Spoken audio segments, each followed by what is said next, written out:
If you advertise and sell your products on Google, Amazon, Facebook, Bing, or other major shopping channels, you need to know more about what your data feed is and why it's important to your business.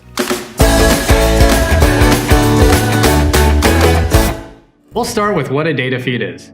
It's your structured product information all in one place. It includes everything shoppers need to know about your products: title, size, color, category, or anything used to describe your product. So why is this important? Your data feed is the foundation for all of your shopping platforms. All of the major shopping channels and marketplaces use a feed. Here's something to keep in mind. Google Shopping can't run without a data feed and won't run well without an optimized feed. So how do you optimize your feed? Start by adding as much relevant information to your feed as possible. And don't forget to think about your audience as you set it up. You'll want to know how they're searching and what product information is important to them. It's important to include as much related information as possible and make sure no attribute gets left behind.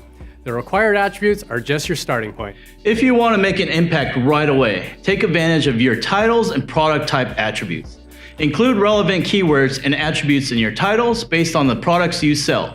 Then build out your product types to help with your bidding structure. And don't overlook custom labels. They allow you to segment your products by bestsellers, seasonality, or pricing, for example. You don't have to use them right away, but having them in your feed can provide insights that will lead to data-driven decisions down the road. Sometimes data feeds are misunderstood and get overlooked, but they're critical for multi-channel success. If you're an online retailer, it's a must. To learn more about data feeds, or if you'd like to have someone else take care of it for you, visit wpromote.com. Yeah.